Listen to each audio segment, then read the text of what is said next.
Hola, este vídeo va a ser bastante diferente a todo lo que he hecho antes en el canal, así que por ello no voy a empezar con la introducción habitual, sino que me voy a presentar porque me parece que muchos de los que estáis viendo este vídeo vais a ser nuevos por aquí, y es que me llamo Estíbaliz y soy traductora. Además de ello tengo este canal y una cuenta de Instagram en la que también me dedico a reseñar libros y compartir mi experiencia lectora. A raíz de eso, como en mis redes también hablo muchísimo de mi trabajo, sobre todo como traductora literaria, me llegan un montón de preguntas de gente que no sabe si estudiar traducción, que quiere saber cómo pueden dedicarse a traducir libros, etc.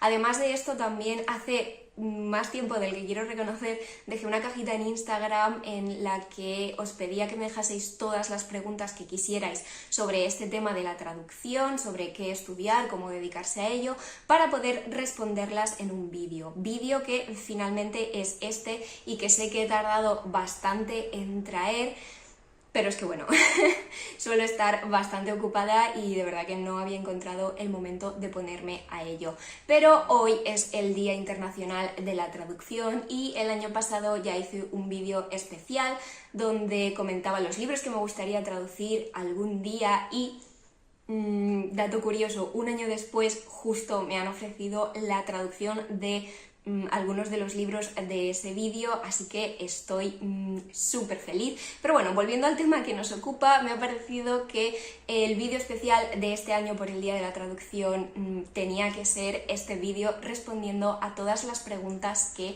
suelen llegarme, porque de verdad que suelen llegarme muchas y tampoco me da para contestar a todo el mundo, lo cual me hace sentir bastante mal. Por lo tanto, grabando este vídeo pretendo ayudar al máximo de personas posibles, también a aquellas personas a las que por un motivo o por otro no puedo contestarles a través de Instagram, porque la verdad es que para empezar Instagram no te enseña todos los mensajes, muchas veces tiene filtros y hay mensajes que no pasan ese filtro, o simplemente a veces no tengo tiempo de contestar a todo. Así que ese es el objetivo del vídeo de hoy, ayudar en lo que me sea posible.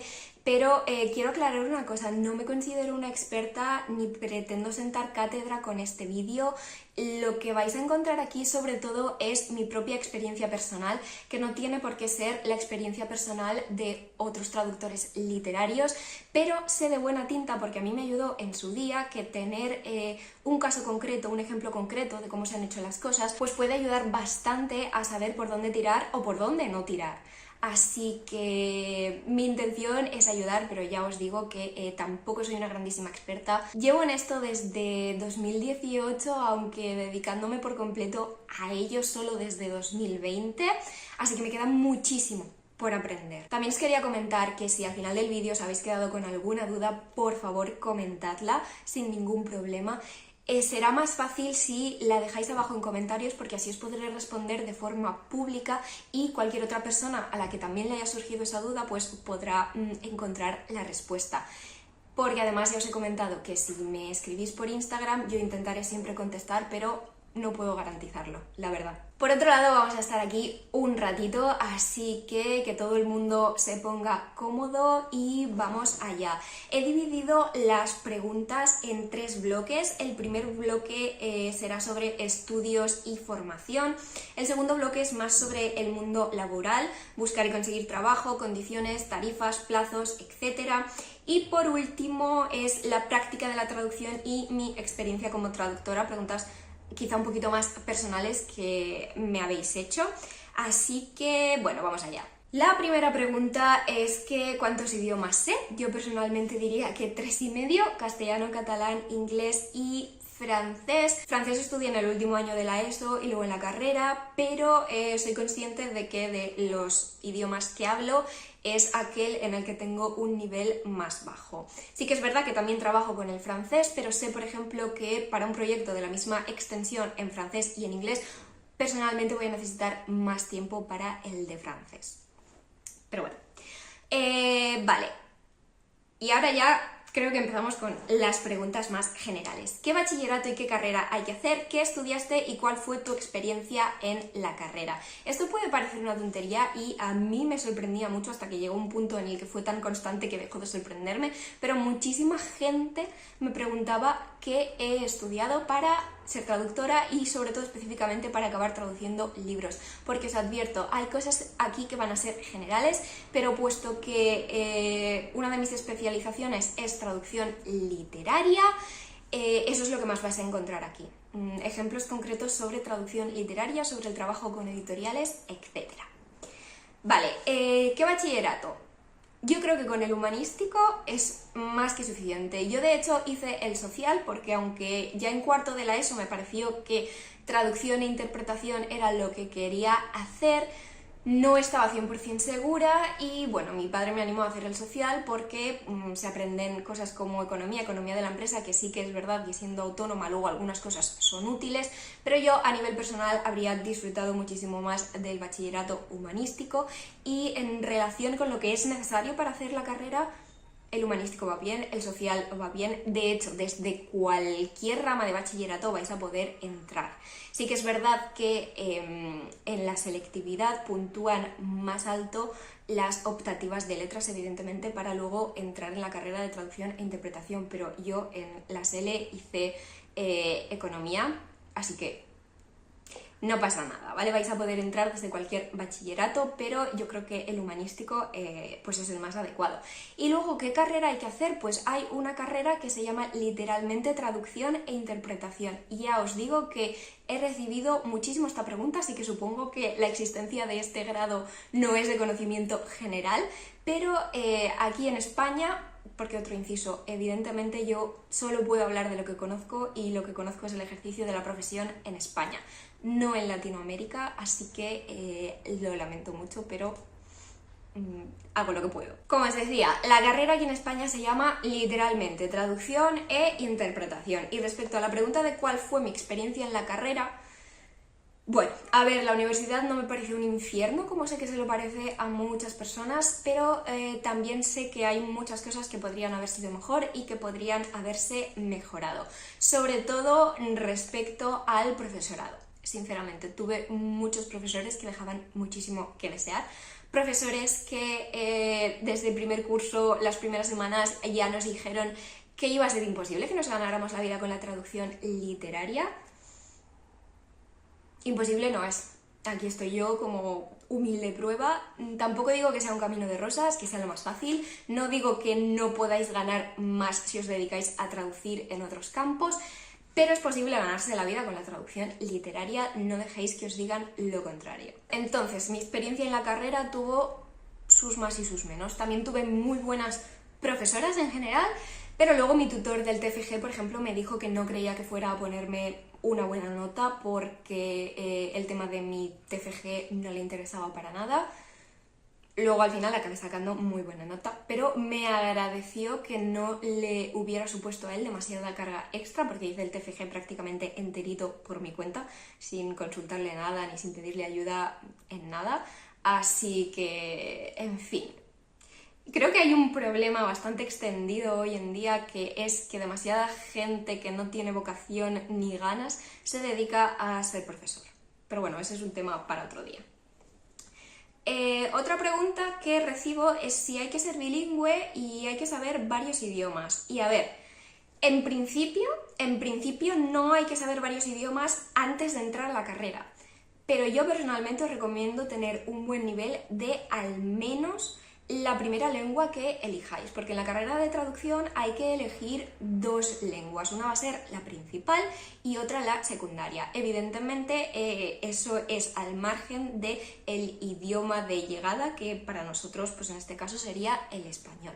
Yo elegí inglés y francés, inglés como primera lengua, francés como segunda lengua, y evidentemente al entrar en la carrera tenía un nivel bastante superior de inglés al que tenía en francés. De hecho, por ejemplo, en mi universidad, que era la Pompeu Fabra, me hicieron una prueba de nivel antes de entrar a la carrera, que eso delimitaba si entrabas o no en la carrera y después en qué grupo de nivel ibas a estar. Había 4 grupos de nivel de inglés y en función de cómo te hubiera salido la prueba inicial, pues te ponían en un grupo o en otro. Imprescindible, quizá no es imprescindible ser ya bilingüe antes de la carrera, pero sinceramente creo que es muy recomendable. Del segundo idioma que elijáis, sí que podéis tener un nivel más bajito, pues sí que es verdad que, por ejemplo, yo os he dicho, elegí francés de segundo idioma y tuve que asistir a clases particulares y a una academia durante los primeros años de la carrera porque realmente con el nivel que tenía me costaba al principio seguir el ritmo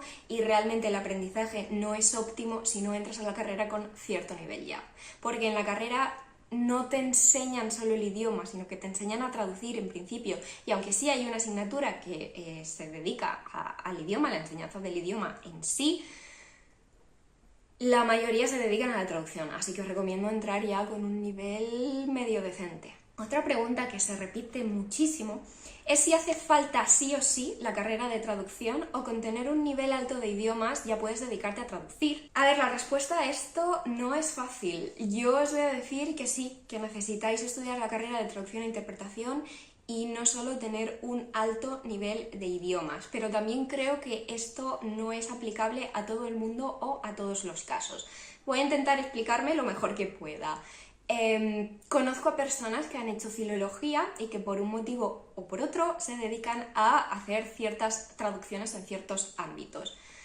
Para ser sincera, para el ojo experto es bastante fácil detectar quién no tiene una formación en traducción, porque por ejemplo con filología inglesa evidentemente se aprende inglés súper bien, no estoy cuestionando para nada el nivel de inglés de esas personas. ¿Qué pasa?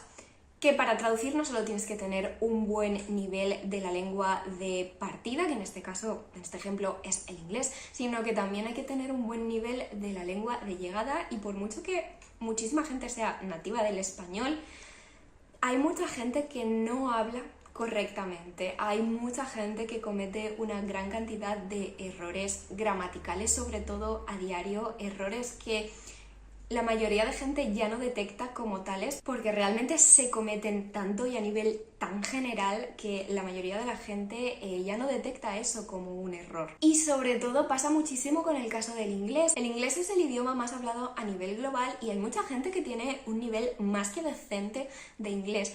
¿Cuál es el problema? Que muchas veces incurrimos en calcos léxicos, estructurales, gramaticales, que son incorrectos, pero ya no nos suenan incorrectos porque estamos tan familiarizados con el inglés, que por un lado es algo positivo, pero tiene su contraparte negativa, que estamos tan familiarizados que cuando traspasamos literalmente esas estructuras y esas palabras al castellano, muchas veces no nos suenan mal, y eso es un problema. Entonces, que parece que me estoy yendo un poquito por las ramas. Lo que vengo a decir es que me parece necesaria la carrera de traducción porque no vale con tener un alto nivel de inglés. Tienes que estudiar cómo traspasar las ideas, los conceptos, las palabras de una lengua a otra, los recursos, las estrategias, si en un determinado caso es mejor dejar el extranjerismo o es mejor una domesticación. Todas esas cositas son los pormenores de la traducción, son lo que diferencian el texto que puede traducir un traductor del texto que puede traducir una persona que sabe inglés. Y es realmente importante, yo creo que marca el sello de calidad de una traducción. No obstante, eso no quiere decir que si habéis estudiado filología no podáis dedicaros a la traducción. Hay cursos, en vez de tener que estudiar toda la carrera de traducción, hay cursos que ayudan a fijarse en estos detalles, o hay gente que realmente, pese a haber estudiado solo filología, ¿de acuerdo? No quiero que parezca despectivo ni nada, porque o sea, estudiar filología es una carrera, es súper válido y además tiene su dificultad, evidentemente. Pero entendedme, para el propósito de este vídeo y de esta pregunta, gente que solo haya estudiado filología puede tener también un conocimiento estupendo del castellano, en este caso, que es la lengua de llegada de la que estamos hablando, y se puede dedicar a ello. Pero como idea general, no me parece que sea suficiente con tener un buen nivel de idiomas. Sé que me estoy explayando bastante, pero es que quiero que algunas cosas queden bien claras. Vale, la siguiente pregunta es ¿algún consejo para alguien que estudia traducción? No se me ocurre ninguno, salvo evidentemente aprovechar la carrera al máximo. Yo tenía compañeros que tomaban las clases un poco a broma y bueno, al final pasa lo que pasa, ¿no? Pero eso en cualquier carrera. Pero creo que mi consejo sería que empecéis desde ya a moveros un poco por el mundillo, a interesaros por cómo están las cosas ahora, aunque es verdad que dentro de 3, 4, 2 años, cuando acabéis la carrera, las cosas pueden haber cambiado. Está muy bien tener un concepto general ya de cómo es el mundillo, cómo es la profesión. ¿Y cómo se puede conseguir esto? Pues yo creo que básicamente siguiendo a traductores por redes sociales es un recurso súper útil. Hay traductores y traductores buenísimos que tienen perfiles prácticamente solo profesionales en redes y ahí vais a poder aprender un montón. Yo os recomiendo sobre todo, por ejemplo, seguir a Sherezade Surya, comparte un montón de recursos y mil cosas súper útiles y súper interesantes. Seguid al máximo de personas posibles porque así vais a empezar a conocer gente, los contactos también son importantes, no es broma, en cualquier profesión, en esta también, así que si empezáis a introduciros ya en el mundillo, yo creo que tendréis mucho ganado cuando llegue el momento de empezar a dedicaros propiamente a esta profesión. También había preguntas generales sobre cómo fue la carrera, qué materias cursaste. Para esto recomiendo que miréis el plan de estudios de las carreras online. Normalmente siempre están disponibles y ahí vais a ver todas las asignaturas que se cursan a lo largo del grado. Yo sí que os puedo decir así en términos generales que, por ejemplo, los primeros años sí que tenía más asignaturas generales o incluso teóricas, teorías lingüísticas, teorías de la traducción, y a medida que pasaban los cursos ya iban siendo cosas más prácticas. Entregué muchísimas prácticas de traducción porque realmente a traducir se aprende traduciendo, y con las correcciones y comentándolos en clases pues es como se aprende un montón. Además también cuando empiezas en tercero empiezas a ver ya muchas ramas diferentes, traducción económica, traducción jurídica, literaria, y puedes empezar a decantarte un poquito por una cosa u otra. Otra pregunta que recibo mucho es si estudié algún máster en traducción literaria o si es importante tener formación específica en traducción literaria para dedicarse a traducir libros o si basta solo con el grado en traducción e interpretación. Vale, aquí de nuevo os recuerdo que esta solo es mi experiencia personal. Yo no estudié un máster en traducción literaria. Es verdad que me habría gustado, pero consideré que no lo necesitaba, es decir, cuando acabé la carrera, bueno, de hecho, un poco antes de acabarla, porque hay que decidir esto un poco de antemano, estuve mirando las opciones para después de acabar la carrera y un máster o posgrado parecía la opción más adecuada. El máster que más me llamaba la atención era el máster en traducción literaria y traducción audiovisual de la Pompeu también, de la UPF School of Management o Business. Ahora ya no me acuerdo ni de cómo se llamaba, pero bueno, es un centro adscrito a la UPF. Realmente era el máster que más me llamaba la atención. ¿Qué pasa? Que eran 2 años y yo sinceramente a aquellas alturas estaba un poquito cansada de estudiar y realmente quería dedicarme a trabajar por fin. Por otro lado, evidentemente un máster de 2 años era más caro que la opción que yo elegí al final, que fue el posgrado en traducción audiovisual únicamente. Porque en este centro también ofrecían la posibilidad de hacer o el posgrado de traducción literaria o el posgrado de traducción audiovisual o luego el máster de traducción literaria y audiovisual conjunto. ¿Cuál es el tema? Simplemente si te apuntabas al posgrado hacías solo el año del máster dedicado a una de las dos especializaciones. ¿Por qué me decanté por la traducción audiovisual como especialización para el posgrado? Porque personalmente consideré que había recibido menos formación en la carrera para poder dedicarme a traducción audiovisual de la que había recibido para dedicarme a traducción literaria. Porque además consideré que, bueno, con todo lo que leía yo ya, pues sí que tenía ya cierta facilidad o más recursos para dedicarme a la traducción literaria que al audiovisual en aquel momento, así que me decanté por el posgrado de traducción audiovisual y la verdad es que no me he arrepentido en ningún momento porque aunque sí que es verdad que he hecho muchos menos trabajos de traducción audiovisual que de literaria, me lo pasé súper bien en el posgrado. Realmente sentía que estaba estudiando algo que me apasionaba, que me encantaba. Adoro la subtitulación, es que me gusta muchísimo. Así que lo disfruté mucho, lo disfruté más que la carrera, os diría. Por tanto, ¿es imprescindible un máster en traducción literaria? No, evidentemente yo soy la prueba. Sí que es verdad que hice todas las optativas de literaria a lo largo de la carrera, pero no es imprescindible. ¿Qué es mejor? ¿Que no os va a hacer ningún daño tener un máster en traducción literaria si os queréis dedicar exclusivamente a la traducción editorial? Sí, evidentemente. A todo esto, otra pregunta que hay es si es necesario hacer un máster o con elegir la especialización en la carrera es suficiente. creo que ya he contestado un poquito, aunque sí que es verdad que sé de algunas empresas que, por ejemplo, no te contratan si no tienes un máster en la especialización. Esto depende, pero totalmente imprescindible no es tener un máster. Vale, y ahora pasamos a la sección del mundo laboral. La primera pregunta siempre es, una vez acabada la carrera, ¿es difícil trabajar de ello? ¿Cuál es el siguiente paso para convertirte en traductor cuando sales de la facultad? Pues creo que el siguiente paso es moverse muchísimo, y por eso os he dicho que es mejor si empezáis a hacerlo mientras estáis estudiando la carrera. Luego hay preguntas que van en la misma línea, que es si basta con mandar el currículum a editoriales, es muy complicado ponerse en contacto y recibir respuesta de las editoriales, cómo conseguir encargos de traducción literaria o en general, etc. Por eso os digo que la respuesta a todo esto es moverse mucho. Voy a ser sincera, a la pregunta de ¿basta con mandar el currículo a editoriales? La respuesta es no. Mandadlos porque tenéis que mandarlos, pero que sepáis que al 95% de correos que mandéis no os van a contestar. Por mucho que sigáis todos los consejos del mundo de personalizar el email, una buena carta de presentación, sin faltas de ortografía, evidentemente, por mucho que cumpláis con todo esto, por mucho que sigáis todas las recomendaciones, a la mayoría no os van a contestar. Y os lo digo ya, por favor, para que no os desesperéis, porque no es el fin del mundo, hay otras maneras de conseguirlo, y aunque yo sigo recomendando que lo hagáis, hay que hacer otras cosas.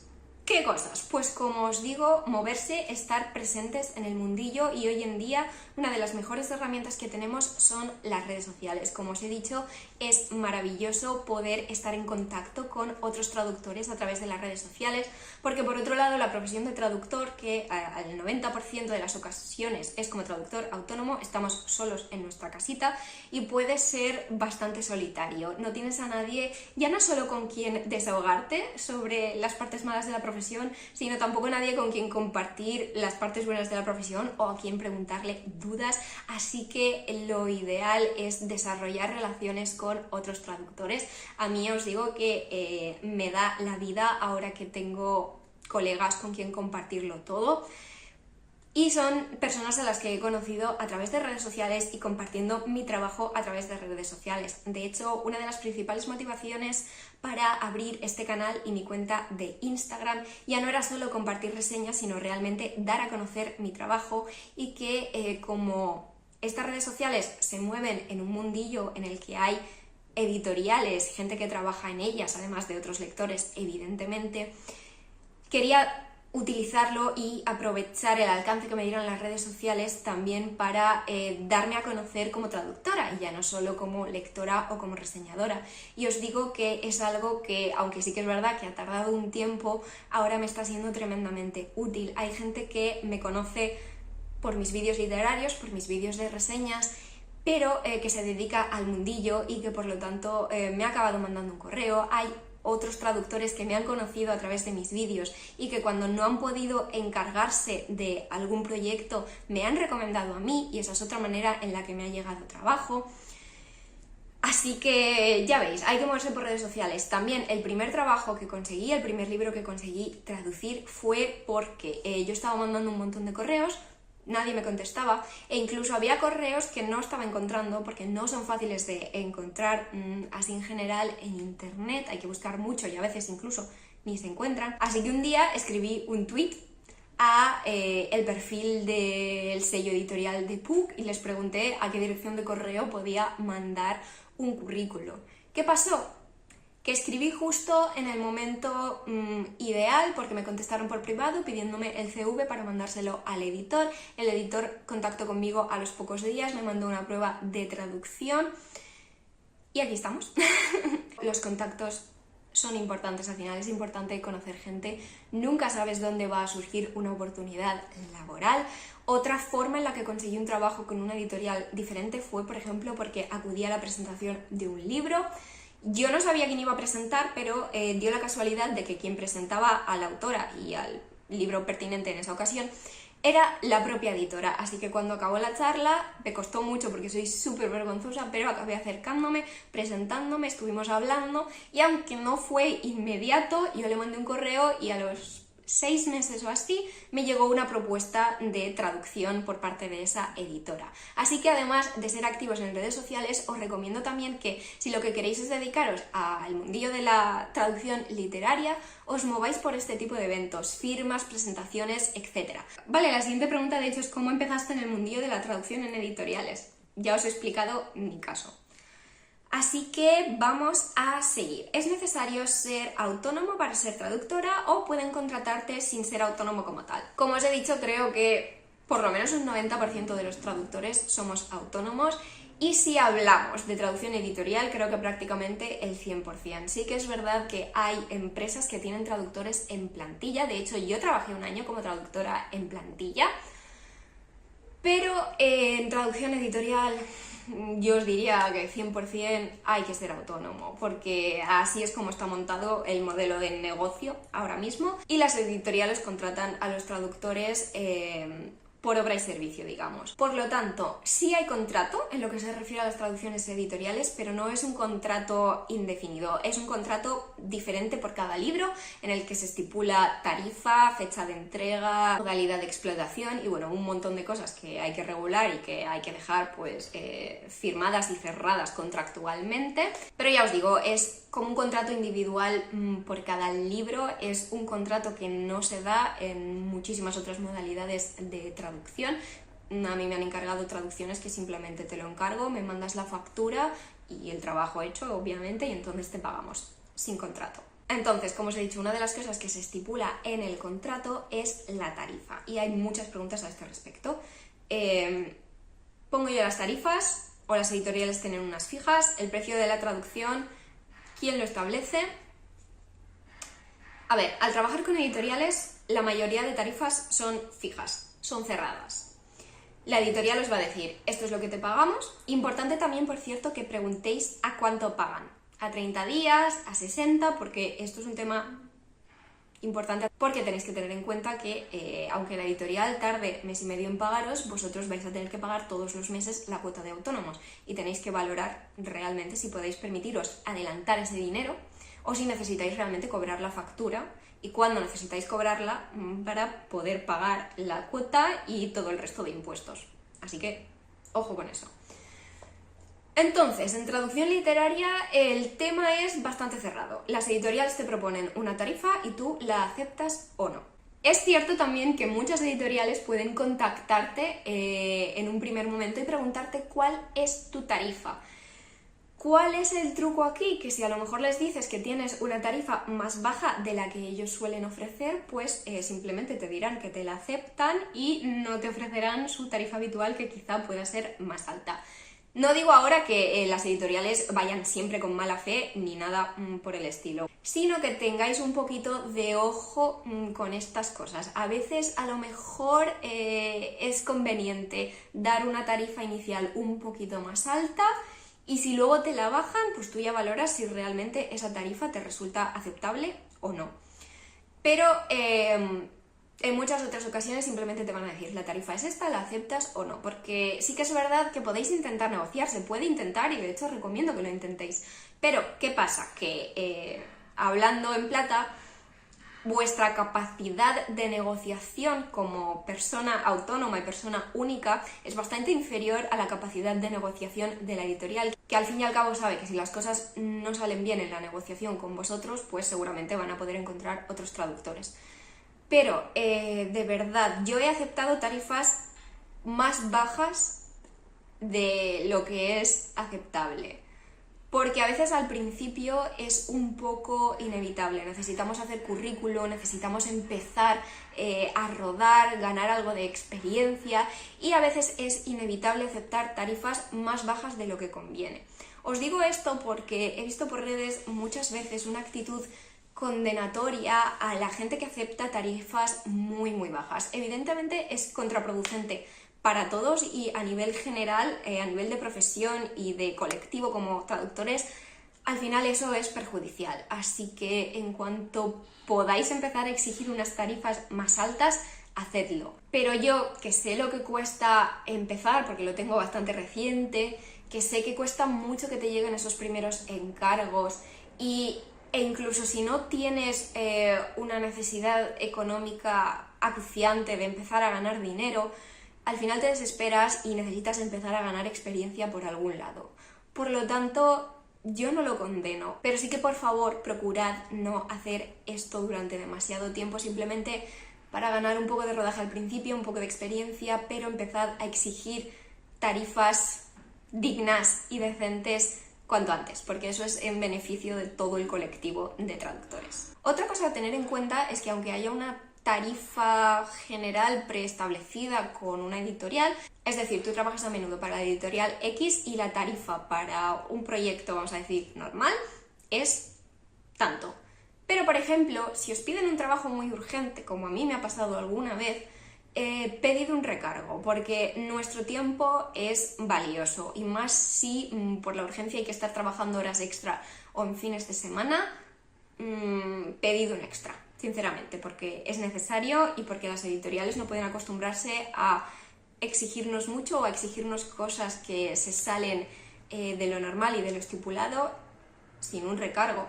Yo, la vez que os comento que tuve esta traducción urgente, la propia editorial me ofreció desde el principio ese plus, ese recargo por la urgencia que conllevaba el proyecto. Pero si no os lo ofrecen de primeras, pedidlo. Otra pregunta que recibí es si puedes traducir también de tu segunda lengua, normalmente solo de la que te has especializado. De ambas, porque además, evidentemente, con cuantas más lenguas trabajéis, más posibilidades de que os llegue trabajo. Yo ya os he dicho.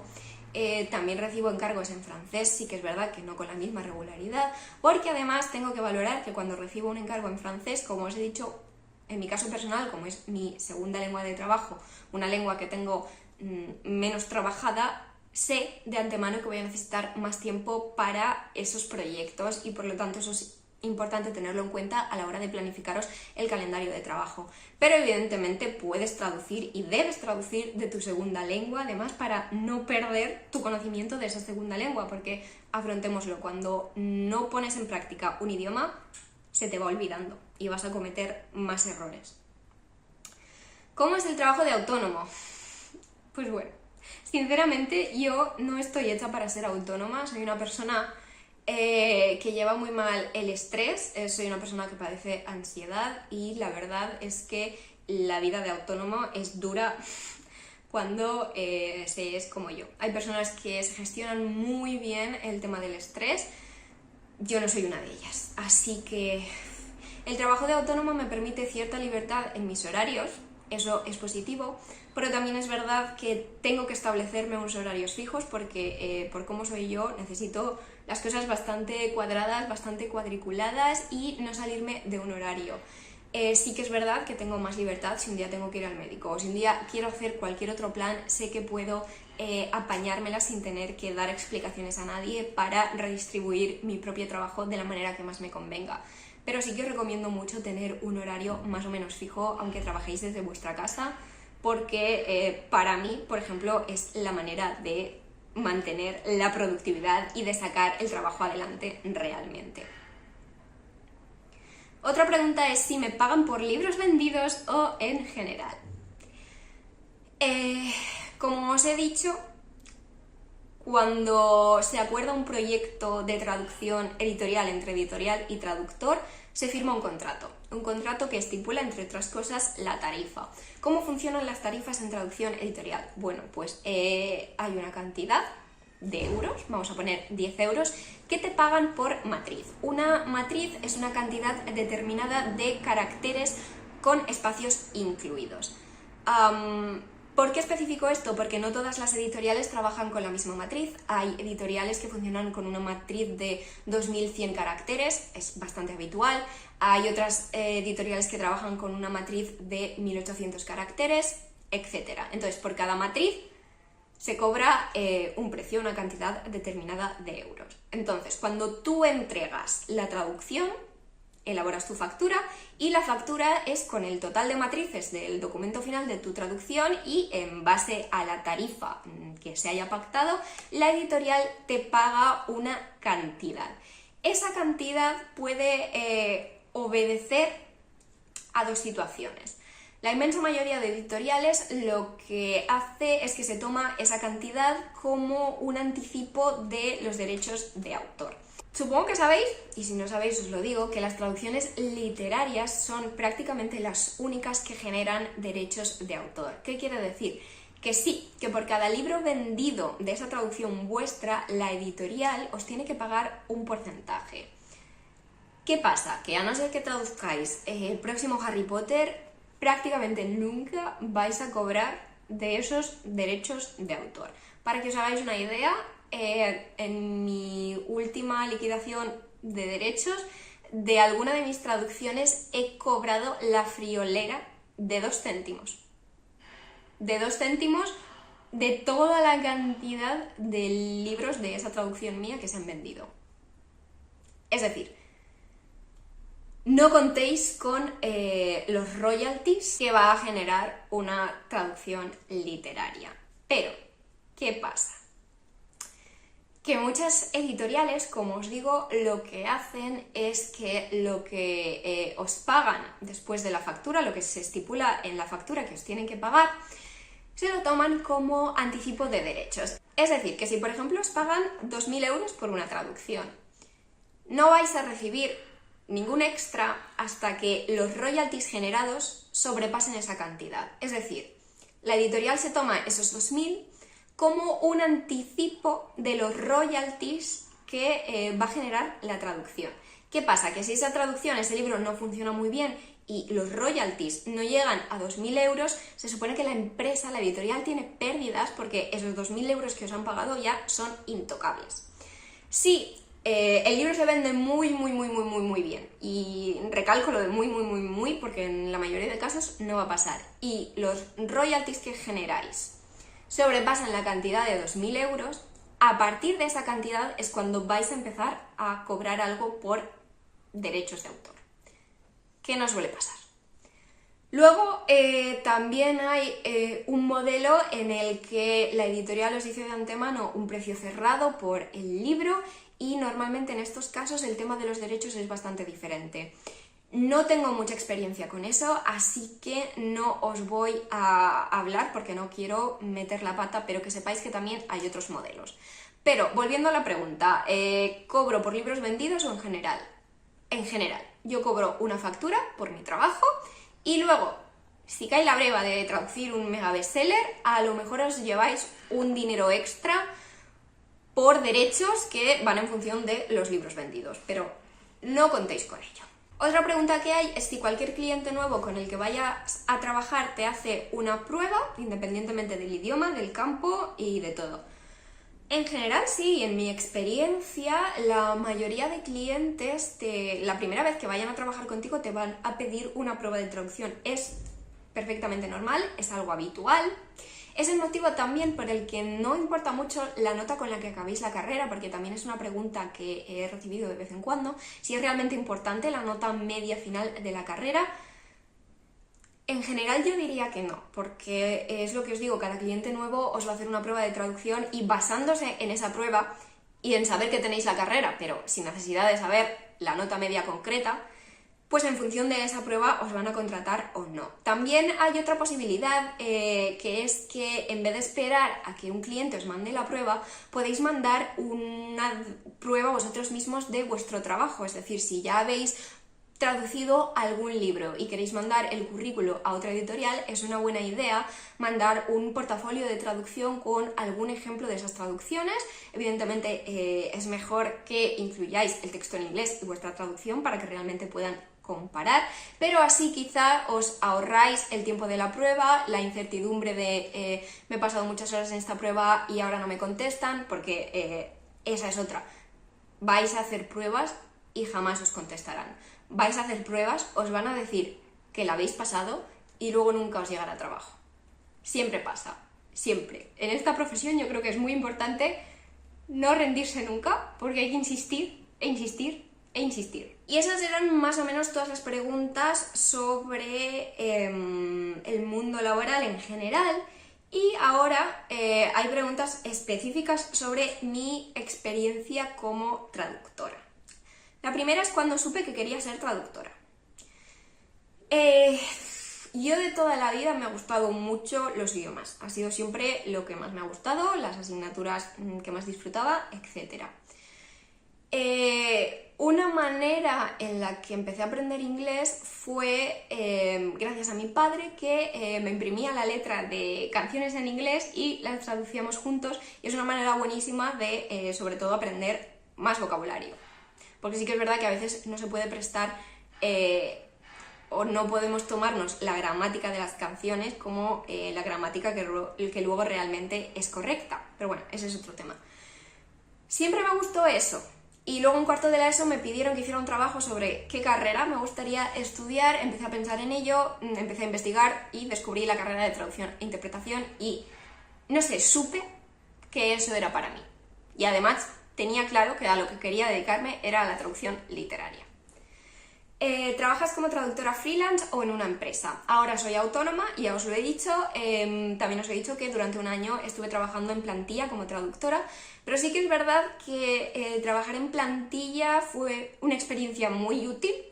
La verdad es que hacia el final empeoró, pero por temas que no tienen que ver con lo que es la traducción en sí.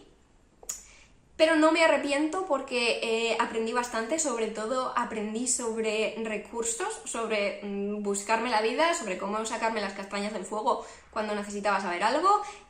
También es verdad que tuve la posibilidad de trabajar en textos bastante diferentes, en publicidad, incluso en textos legales que necesitaban una traducción que no iba a ser una traducción oficial porque evidentemente no soy traductora jurada. Pero la empresa necesitaba saber lo que ponían esos documentos legales y yo lo traducía. Traducción de catálogos, cuñas de radio, ya os digo, muchas cosas, así que es una experiencia que la verdad no cambiaría. Es una experiencia durante la que también combiné el ser autónomo, es decir, los primeros 6 meses trabajé solo en plantilla y los últimos 6 meses de mi contrato en plantilla lo combiné con ser autónoma y empecé con correcciones. No os recomiendo tener 2 trabajos a la vez, porque es complicado. Es muy duro, me pasaba todo el día trabajando, me acostaba tarde, me levantaba pronto y después de mi jornada de 8 horas de oficina me dedicaba a la traducción y la corrección autónomas. Por eso estuve al límite de explotar y tuve que tomar una decisión y decidí dejar el trabajo en plantilla porque también consideré que había aprendido todo lo que podía aprender en ese sitio. Aprendí mucho, pero se había acabado ya mis posibilidades de aprender y elegí dedicarme solo a la traducción autónoma. En enero de 2020, 2 meses antes de que empezara la pandemia mundial. El timing de eso, tremendo. Pero bueno, siguiente pregunta. ¿Cómo funciona el proceso desde que te llama la editorial hasta que terminas la traducción?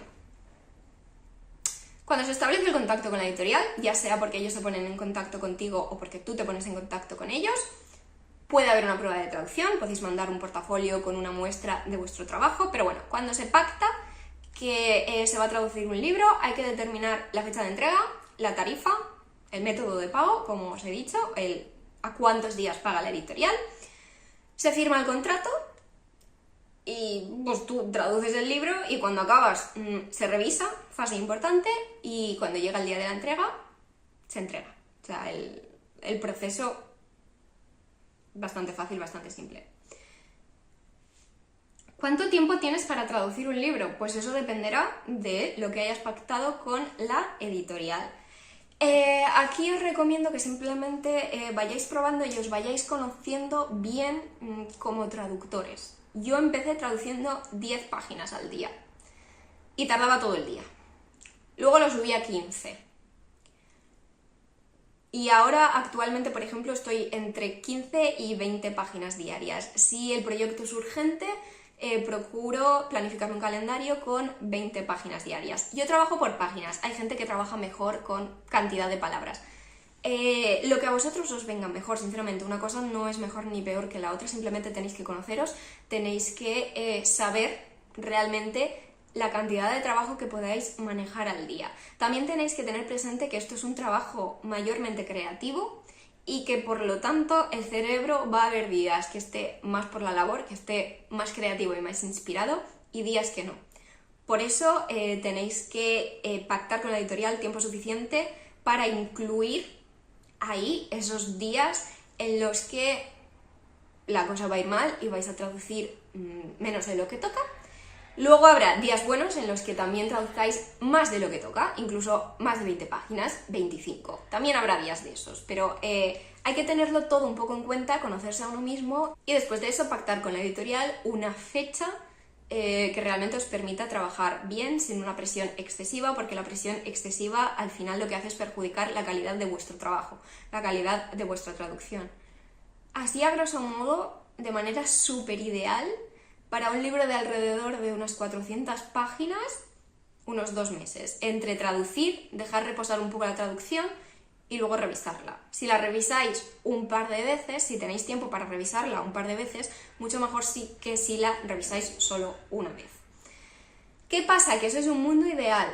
Muchas veces las tarifas que se manejan hoy en día no permiten que tú te estés 2 meses traduciendo un libro, porque no sale a cuenta, porque como os he dicho, cada mes vais a tener una serie de gastos que tenéis que cubrir. Y si tardáis 2 meses en un proyecto, la factura la cobráis al final de esos 2 meses, suponiendo que no entreguéis al cabo de 2 meses y luego tarden un mes más en pagaros, ahora me he perdido un poco.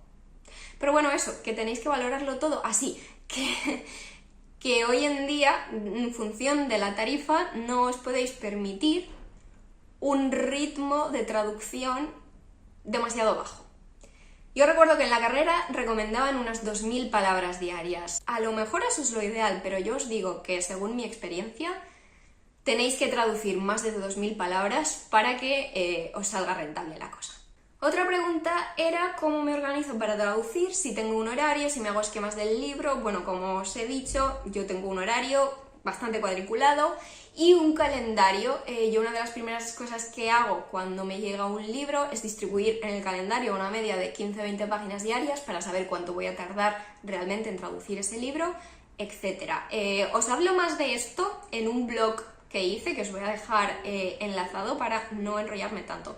Pero sí, además yo trabajo muy a rajatabla, me hago lista de capítulos, cuántas páginas tiene cada capítulo para tenerlo todo bien preparado y para visualizar realmente lo que va a suponer ese proyecto. Un tema muy candente siempre, que sale mucho en los vídeos que hago hablando de mis traducciones, podéis ir a cotillar esa sección si queréis también, es el tema de los títulos de los libros. La pregunta en concreto era si los títulos de los libros y los capítulos los traduzco yo. Los títulos de los capítulos sí, porque es tarea del traductor. Los títulos de los libros no. Los títulos de los libros no obedecen a una cuestión traductológica, sino más bien a una cuestión de marketing, a lo que la editorial cree que va a funcionar en el mercado en el que se va a poner la venta esa traducción. Porque muchas veces en el mercado anglosajón funcionan unos títulos que aquí en España no funcionan, o títulos que traducidos literalmente suenan fatal en español, así que hay que jugar con ello. Pero no suele ser decisión del traductor. Sí que es verdad que yo tengo la inmensa suerte de que en general me piden mi opinión, me piden propuestas de título y muchísimas veces han empleado la propuesta de título que yo he proporcionado tal cual, otras veces se han basado en mi propuesta para el título final, pero no, en última instancia la decisión del título de un libro no es cosa del traductor. ¿Cómo lograste ser traductora de libros tan importantes? Bueno, yo creo que eso es un poquito subjetivo, ¿no? ¿Qué se consideran libros importantes? ¿Los libros que venden mucho?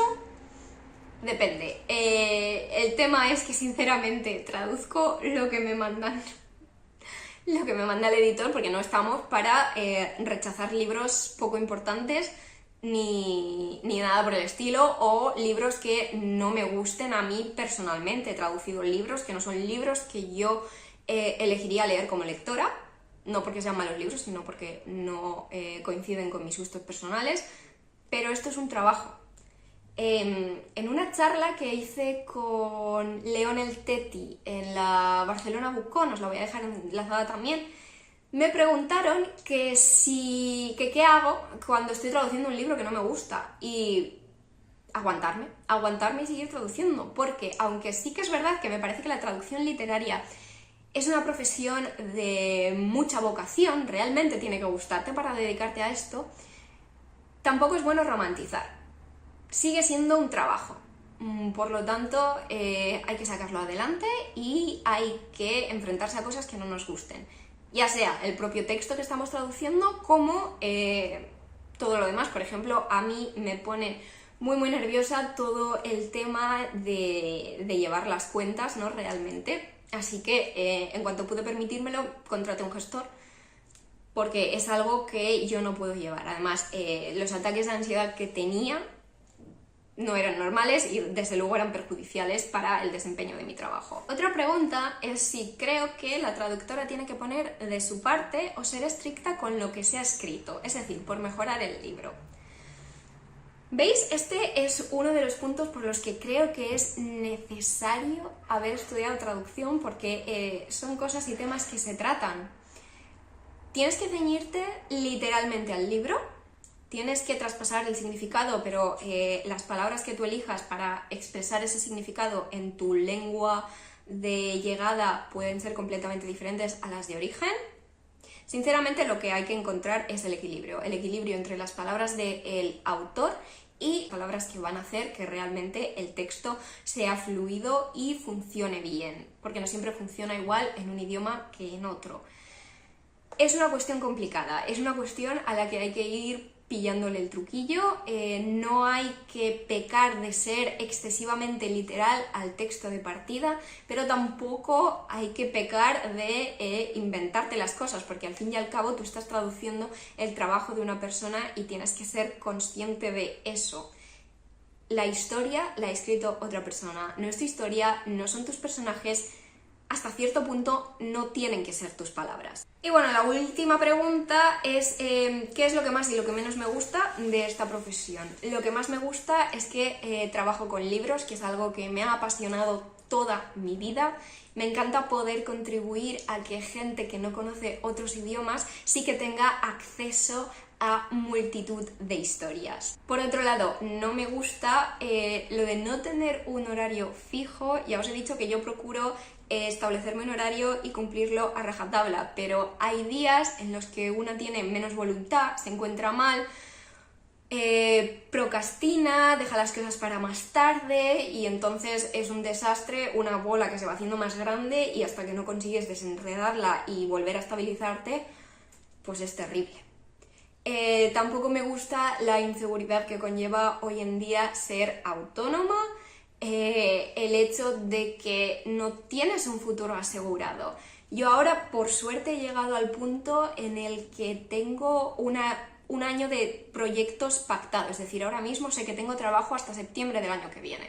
Esto cuando empecé no pasaba y evidentemente yo me metía en un proyecto y no tenía nada más, no sabía qué iba a pasar cuando entregara ese proyecto y solo podía confiar en que llegara otro. Esa inseguridad la odio, porque ya os digo, como persona con ansiedad, cuanto más seguras sean las cosas, mejor. Y en el mundo de la traducción autónoma, seguridad, pues hay poca. Luego tampoco me gusta, evidentemente, pues todo lo que conlleva ser autónomo. Ya os he dicho, la parte económica o administrativa del negocio se me da fatal, así que llegó un punto en el que decidí que tenía que dejársela a otra persona. Es muy importante también encontrar a una persona que os inspire la confianza necesaria como para poner en sus manos la parte administrativa de vuestro negocio. No me gusta tener que pagar una cuota de autónomos de casi 300 euros al mes, porque básicamente estoy pagando por trabajar, es decir, aparte de los impuestos, IVA e IRPF que hay que pagar, que estoy muy de acuerdo con que hay que pagar impuestos para que la sociedad funcione, pero aparte de pagar impuestos, pago 300 euros al mes básicamente por trabajar. No me parece muy justo, sobre todo teniendo en cuenta que hay otros países en los que los autónomos pagan 50 euros al año, ni siquiera 50 euros al mes, 50 euros al año. Así que esa parte no me gusta nada y no me gusta nada la perspectiva futura de los autónomos en este país. Hasta aquí el vídeo de hoy. Sé que os he hecho muy largo, llevo 1 hora de grabación, sé que me he equivocado y he hecho pausas, así que quedará un pelín más corto el vídeo. Pero bueno, sé que me he explayado bastante, pero es que ya os he dicho al principio que mi intención es que el vídeo les sea útil al máximo de personas posibles y realmente espero que haya sido así. Sé que es solo mi experiencia, pero yo recuerdo que en cuarto de carrera, por ejemplo, vinieron varios traductores a darnos una charla y fue una de las cosas más útiles que me pasó en la carrera. Realmente escuchar la experiencia concreta de una persona que se dedicaba a ello y no solo escuchar a mis profesores decir que me iba a costar mucho ganarme la vida con esto. Así que de verdad que espero que os haya sido útil. También me gustaría pediros que si ha sido así, si habéis llegado a este vídeo porque estáis pensando en estudiar traducción o porque estáis ya en la carrera pero sentís cierta inseguridad sobre el futuro, si os ha sido útil este vídeo, os pido por favor que lo compartáis con vuestros compañeros, con el máximo de gente posible a la que creáis que va a serle útil. Aparte de eso, evidentemente me ayudáis también mucho si dais like al vídeo y os suscribís al canal. Si tenéis más dudas, ya os he dicho que me las dejéis abajo en comentarios sin problema. Es verdad que es posible que tarde un pelín en contestar, pero en este vídeo procuraré contestar a todas las personas que escriban con más dudas. Pero eso es todo por hoy, así que me despido ya y hasta la próxima.